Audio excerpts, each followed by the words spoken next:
Assalamualaikum warahmatullahi ta'ala wabarakatuh.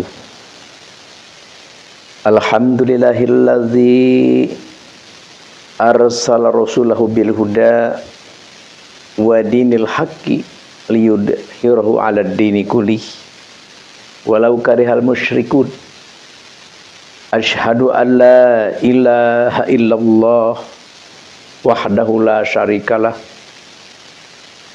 arsalahu kafatan ilan nas basyiran wa nadhira wa hadiyan ilal haqqi wa sirajan munira.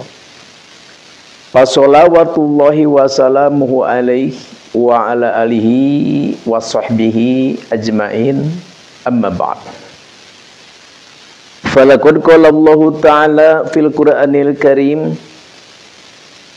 a'udzu billahi minasyaitonir rajim. Bismillahirrahmanirrahim. Ud'u ila sabili rabbika bil hikmah wal mau'izatil hasanah wajadilhum billati hiya ahsan. Al-ayah wallahu a'lam bimuradi bidzalik. Wa qala an-nabi sallallahu alaihi wasallam, inna idhamal jaza ma idhamil bala. Inna Allah ta'ala idza ahabba qauman ibtalahum wa man radiya falahu ridha wa man sakhita falahu sukhtu. Al-hadits. Dengan izin Allah Jalla wa Ala, dengan kehendak Allah Jalla wa Ala, kita semua masih bisa berkumpul, bermuajahah, bersilaturahmi di tempat yang mulia ini, mungguh Allah Subhanahu wa ta'ala. Dengan pemberian nikmat Allah yang sangat luar biasa ini, perlu kita bersyukur, perlu kita lebih mendekat, perlu kita menerima. Dengan sesungguhnya arti daripada menerima yaitu adalah dipergunakannya nikmat Allah yang sangat luar biasa ini, yakni panjang umur. Gunakan oleh kita untuk lebih mendekat kepada Allah Jalla wa Ala.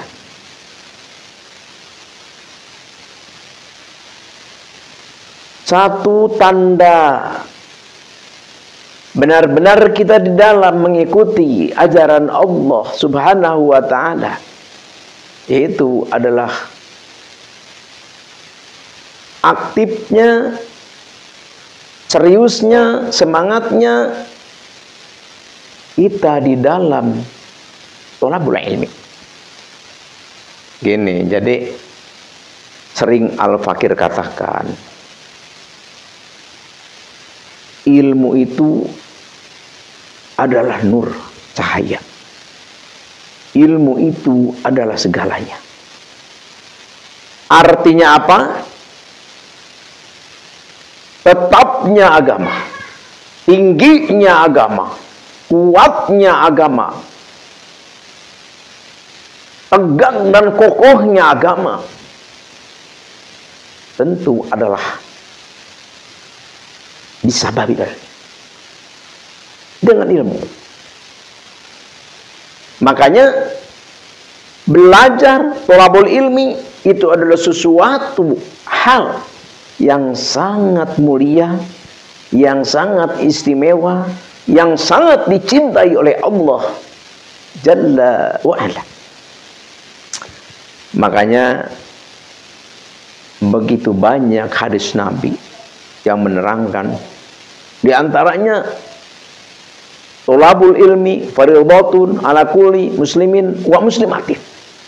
Belajar ilmu itu fardu banget. Siapapun itu, laki-laki ataupun perempuan, dituntut, diwajibkan untuk belajar ilmu. Jadi tidak main-main belajar ilmu ini, belajar ini, thalabul ilmi ini. Makanya kalau kita tidak sayang, kalau kita tidak semangat, kalau kita tidak senang, kalau kita tidak cinta terhadap thalabul ilmi, ini kita perlu introspeksi diri. Berarti ada kelainan di dalam diri kita. Artinya apa?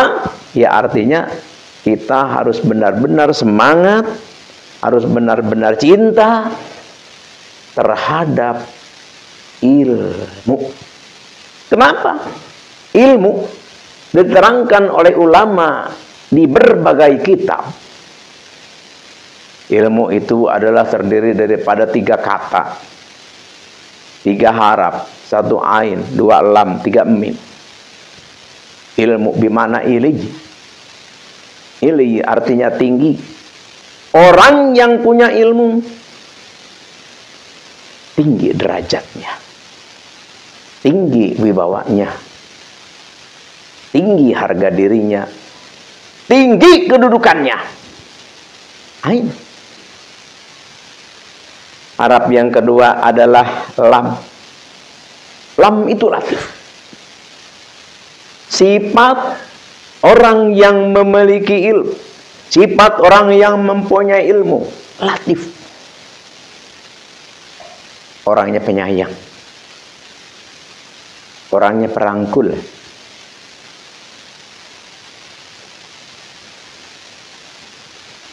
orangnya pencinta. Jadi orang yang punya ilmu itu perangainya indah, ramah, katakannya lembut, indah perangainya, sopan santun kata-katanya, dan lembut percakapannya. Latif. Harap yang ketiga adalah mim. Mim bimakna mulku.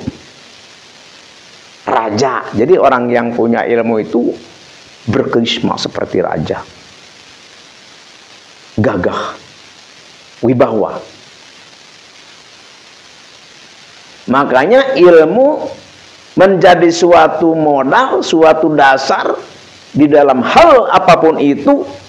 Agama pun kuat, gagah, tegak agama karena adanya ilmu. Di dalam hal apapun itu, ilmu adalah nomor 1. Insya Allah, amin ya Allahu ya Rabbal alamin. Jadi makanya kalau ada orang kata-katanya kasar, berangasan, senang caci maki, ingin menang sendiri, merasa pinter deweke, na'udzubillahi min dzalik, dia tidak berilmu. Dia tidak berilmu. Karena yang namanya ilmu itu kalau diterangkan oleh Syekh Jarnuji di dalam kitab Ta'limul Muta'alim, ilmu itu adalah suatu pengetahuan, suatu wawasan, pengetahuan yang diketahui, wawasan yang benar-benar mewawasi dan digunakan, itu baru ilmu. Kalau kita punya wawasan, kita punya pengetahuan, tapi tidak digunakan oleh kita, itu belum menjadi ilmu.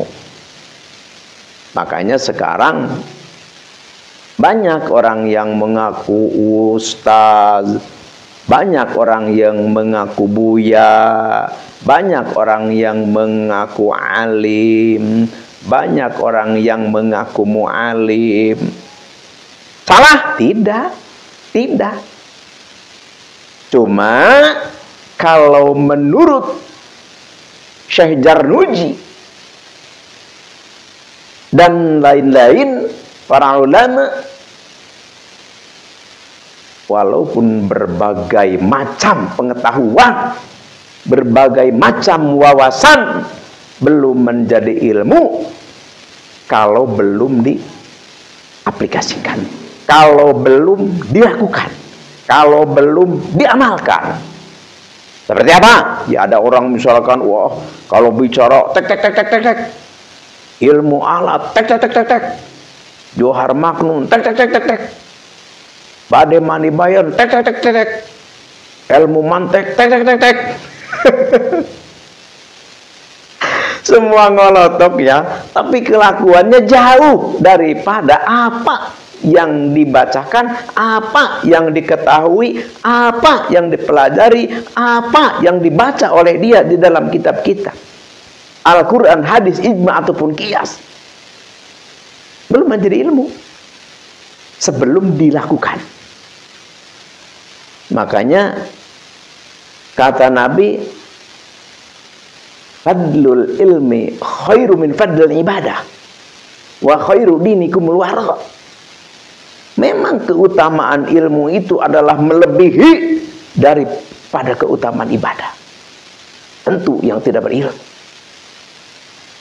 Tapi sebaik-baiknya agama adalah waro. Waro itu artinya kehati-hatian. Berarti kalau kehati-hatian berarti mengamalkan ilmu yang diamalkan. Karena tidak mungkin dikatakan kehati-hatian, tidak mungkin dikatakan hati-hati kalau tidak diamalkan. Tuh, jadi yang disebut ilmu, pengetahuan dan wawasan. Yang dikatakan ilmu itu adalah keilmuan,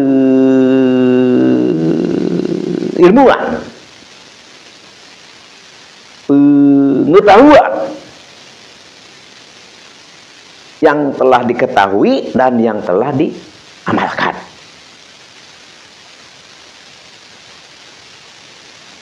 Tuh, kita kembali. Kalau ada orang berbicara tentang pengetahuan, tentang ilmu, berbagai macam ilmu, tapi dia belum melaksanakan, belum melakukan, belum mengamalkan yang dia katakan, maka itu tetap dia belum punya ilmu. Karena yang dinamakan ilmu adalah pengetahuan, adalah wawasan yang dia ketahui, yang kita ketahui, tapi yang sudah diamalkan oleh kita. Insya Allahu amin ya Allahu ya Rabbal alamin.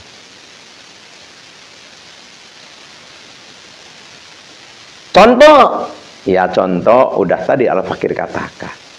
Orang yang berilmu itu bijak, ramah, santun, penyayang, rangkul. Itu orang yang alim. Itu orang yang alim.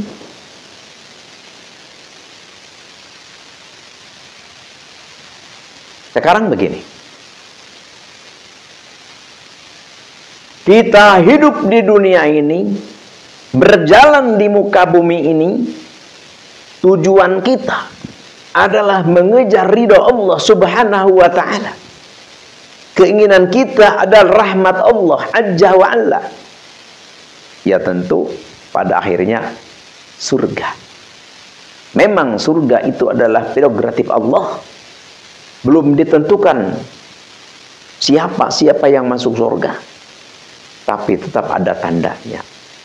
Ahli neraka ada tandanya, ahli surga pun ada tandanya. Insya Allahu amin ya Allahu ya Rabbal alamin. Kalau kita bicara serba bisa, tapi kelakuan tidak sesuai yang dibicarakannya. Na'udzubillahi min dzalik.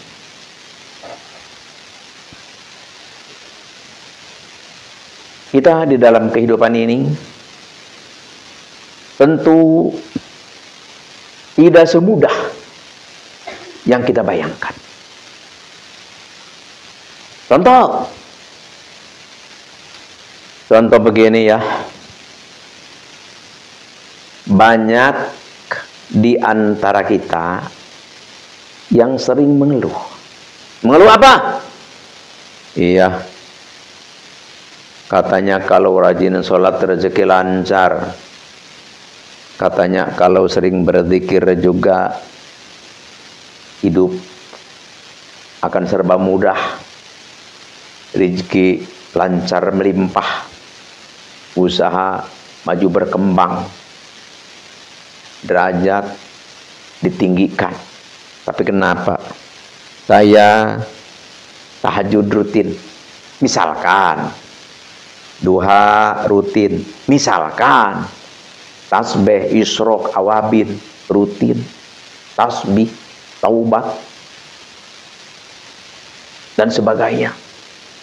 Tapi kok hidup melarat terus, usaha bangkrut terus, perjalanan tertutup, kesulitan terus.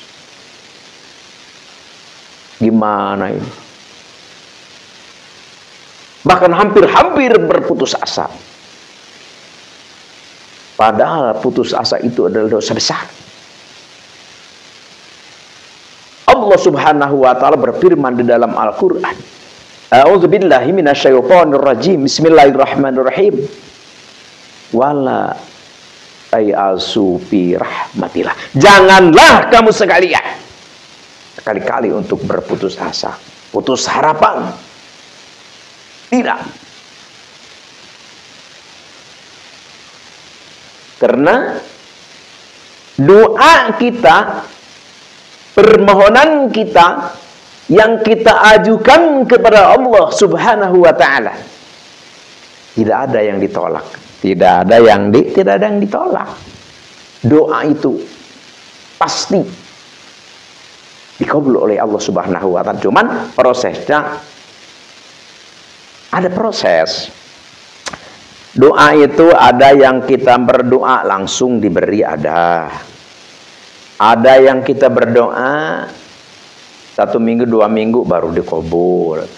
Ada kita berdoa sudah lama, sudah kita tidak ingat baru dikabul.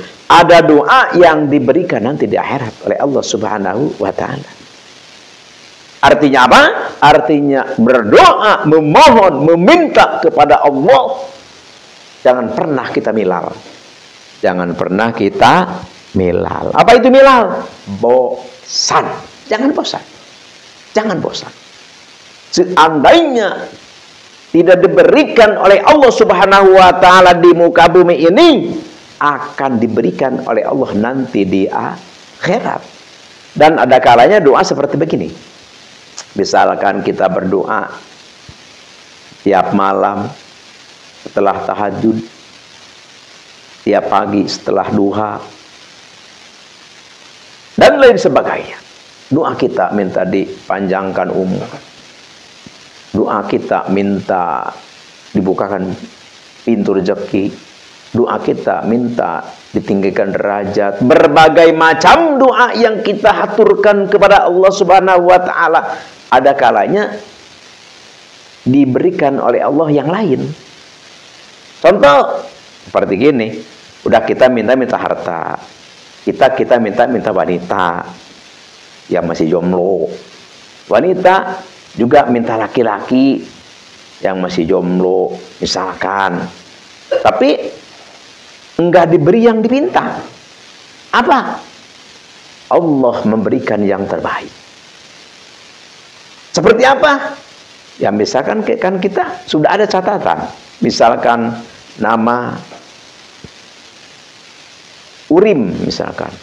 Wah, Urim tanggal sekian akan sakit keras, atau tanggal sekian akan jatuh dari pohon kelapa, atau hari ini akan tertabrak mobil misalkan contohnya. Kadang-kadang kita berdoa yang sudah tadi Al-Fakir katakan, doanya minta harta, doanya minta tinggi derajat. Kadang-kadang doa itu tidak diberikan, tapi diganti catatan kita akan celaka itu tidak jadi.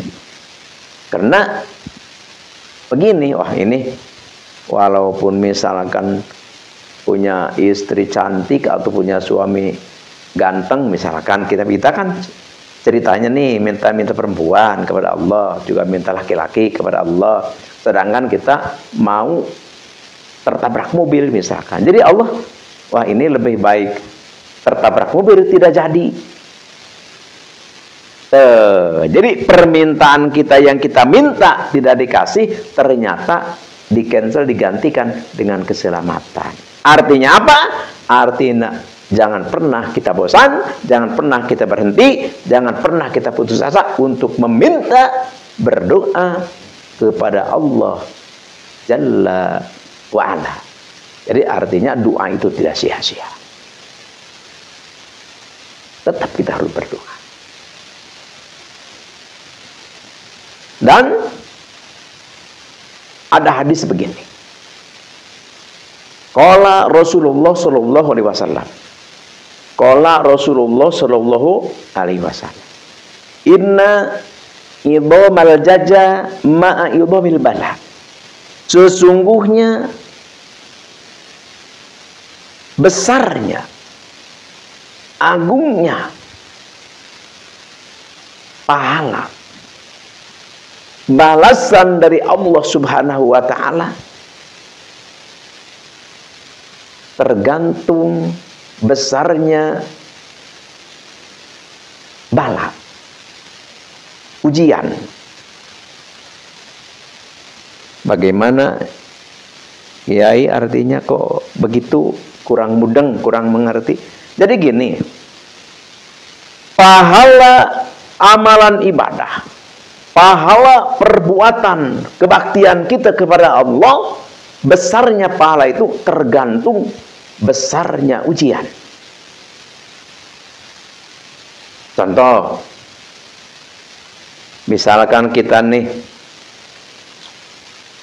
mau sholat ya, mau makan belum makan, nggak punya beras. Ini perut udah keroncongan, udah lapar.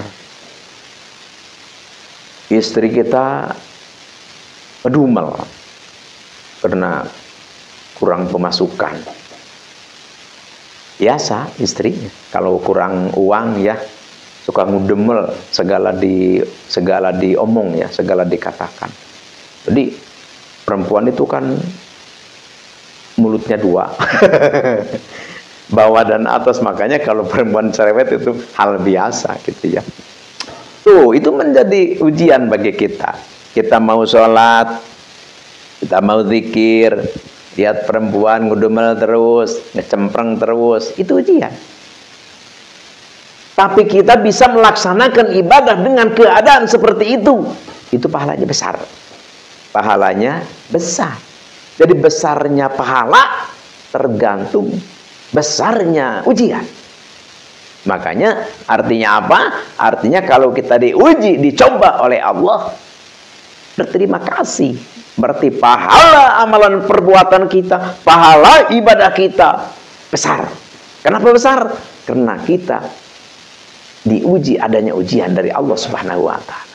Beda dengan gini. Kita mau sholat atau kita mau ngaji ke madrasah maksudnya, atau kita mau berjamaah ke masjid misalkan, tapi nggak ada ujian, nggak ada cobaan. Contohnya gini, wah, tong dur, kalau di kampung ya, dur, tong dur, wah, langsung kita uang banyak, makanan banyak, kita muka kulkas, penuh kulkas dengan bahan makanan ya. Ya, maksudnya bukan bahan ya memang makanan ya, cuman belum dimasak gitu kan. Kan kita kalau buka kulkas penuh ya makanan, kan kita nggak ada hati kita waham ya, hati kita was-was enggak kan, wih ke masjid juga kita tenang. Terus lihat istri kita, perempuan kita selalu senyum ya, namanya udah dicocokin. Pagi-pagi kita ada uang, kita panggil istri kita, cantik gini, oh iya ayang, kata istri, ini kalau mau jajan ya kita kasih misalkan 1 juta ya, kan perempuan tuh sama kita kan, abang sayang. Mau makan apa? Wah, berbagai macam. Jadi istri kita baik, istri kita manja, terus di kulkas juga banyak makanan, uang kita banyak, kita ibadah, tenang ibadah. Itu pahalanya kecil. Pahalanya kecil. Kenapa? Karena kita tidak ada ujian, tidak ada cobaan.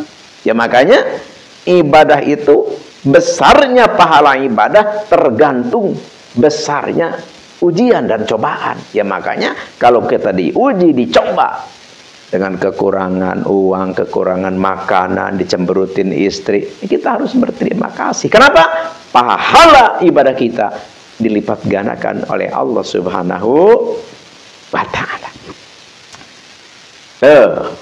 Karena innallaha ta'ala idza ahabba qauman ibtalahum. Karena Allah apabila menyayangi kepada hambanya, kepada kaumnya, ibtalahum, Allah menguji. Karena ya jangan kita seenaknya, kamu Islam, saya Islam, kamu mukmin, saya mukmin. Seenaknya, gampang. Kita ngaku Islam gampang, kita ngaku mukmin, ngaku iman gampang, tapi kata Allah nanti dulu. Coba dulu. Jadi pengakuan kita tidak begitu saja dibiarkan oleh Allah, tetap akan diuji, dicoba oleh Allah Subhanahu wa ta'ala. Benarkah pengakuan itu? Coba kita diuji. Tuh, jadi apabila Allah mencintai kepada suatu kaum, apabila Allah mencintai kepada siapapun manusia, maka Allah pasti mengujinya, Allah pasti mencobanya. Jadi kalau kita diberi ujian, diberi cobaan dengan apapun itu cobaan, itu adalah tanda bahwa Allah sayang kepada kita. Alhamdulillah, alhamdulillah. Cuman ujian ini berbagai macam. Ada ujian dengan kesengsaraan, ada ujian dengan penderitaan, ada ujian dengan serba kekurangan, ada ujian dengan hinaan-hinaan orang, ada ujian justru berbentuk pangkat dan materi. Ini jangan sembarang nih.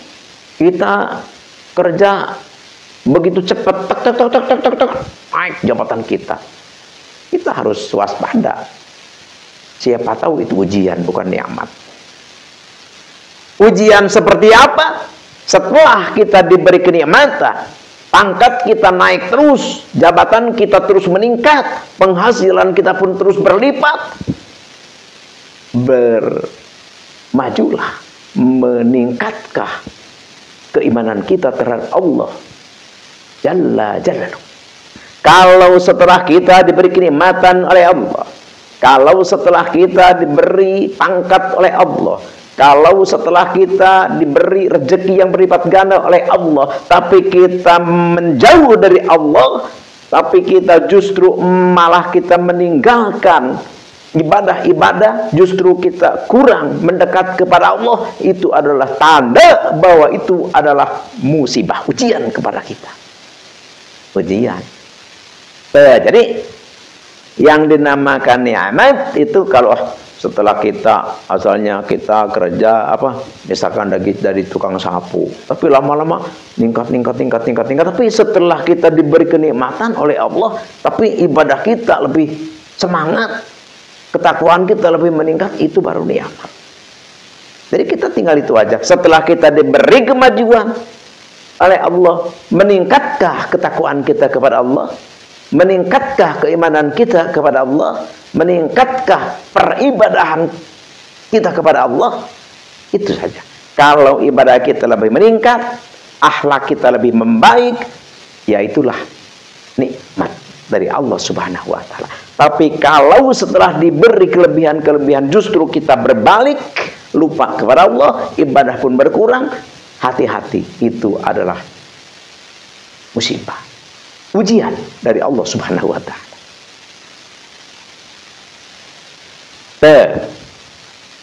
Kita harus seperti apa kita menyikapi hal itu? Introspeksi diri, berpikir kita. Artinya apa?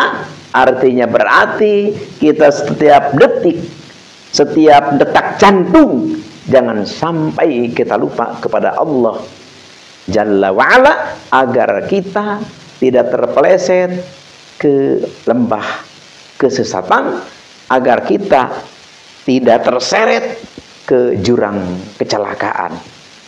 Insya Allah, amin ya Allah ya Rabbal alamin.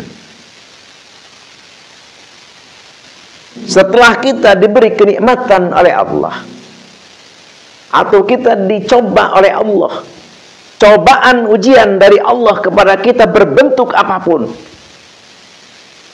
faman rodiya falahu ridho. Kita menerima, kita senang, kita mengakui, Allah pun ridho kepada kita. Tapi paman sahito falahu sukhtu, apabila kita menggerutu, kita benci, kita tidak senang diberi ujian cobaan oleh Allah, maka Allah pun benci kepada kita. Na'udzubillahi min dzalik. Wah, kita diberi oleh Allah sakit pinggang, ngegerutu terus. Ini pinggangku sakit ini. Wah, ngecempreng segala macam dibaca. Berarti tidak ridho atas ujian dari Allah. Allah pun tidak akan ridho. Seharusnya bagaimana? Ya seharusnya kalau kita misalkan diberi ujian sakit pinggang dan sebagainya, alhamdulillah ya Allah, Allah sayang kepada saya. Jadi maksudnya kita menerima, kita sadar bahwa itu adalah pemberian dari Allah, ujian dari Allah, kita terima dengan senang hati. Oh, kalau begitu tidak boleh berobat, bukan begitu. Kalau berobat itu adalah sunatullah, keharusan. Cuman Al-Fakir sering katakan, kalau kita berobat sakit apapun kita, niatnya adalah agar kita bisa ibadah. Jangan kita niat ingin sembuh, bukan. Kalau kita niatnya ingin sembuh, ya kalau sembuh ya udah sembuh. Jadi tidak mendapat pahala. Jadi niat kita kalau kita berobat, niatnya agar kita bisa ibadah kepada Allah Subhanahu wa ta'ala. Karena kalau kita misalkan kita kalau misalkan kita badan kurang sehat, ibadah pun kita tidak akan nyaman. Al-Fakir di sini mau mengijazahkan satu amalan, yang mana amalan ini kalau kita amalkan, insya Allah kita akan bergelimang dengan harta. Maksudnya apa? Maksudnya kalau kita usaha, insya Allah usaha kita lancar. Kalau kita kerja, insya Allah kerja kita begitu cepat naik pangkat dan berpenghasilan besar. Apapun kegiatan kita, insya Allah menjadi jalan untuk kita bisa kaya raya dan berwibawa, serta diberi kedudukan yang mulia dan tinggi oleh Allah Subhanahu wa ta'ala. Ini amalan Al-Fakir dijajahkan untuk siapapun yang mendengar, yang menyaksikan, yang menemukan video Al-Fakir. Al-Fakir dijajahkan ridho lillahi ta'ala, tafadhol amalkan. Mana amalannya? Amalannya lihat di kolom deskripsi. Karena Al-Fakir tidak ditulis di kaca atau tidak dibacakan karena untuk mempersingkat agar tidak terlalu panjang videonya. Jadi lihat saja di kolom deskripsi. Kaifiat, amalan dan segalanya ada di kolom deskripsi. Apabila ada yang kurang jelas atau ingin lebih jelas, silahkan hubungi Al-Fakir. Ada nomor Al-Fakir di situ. Hanya inilah yang Al-Fakir bisa bagikan, bisa sampaikan. Semoga bermanfaat dan semoga menjadi ibadah buat Al-Fakir dan buat kita semua. Dan semoga amalan Aurel Dzikir ini menjadikan wasilah kita lebih dekat kepada Allah dan menjadi sababiyah untuk bisa turunnya rahmat Allah kepada kita semua. Sekian demikian, mohon maaf atas salah hilaf dan keliru. Wallahul muwaffiqu ala aqwamit thoriq. Wabillahi taufiq wal hidayah. Wassalamualaikum warahmatullahi wabarakatuh.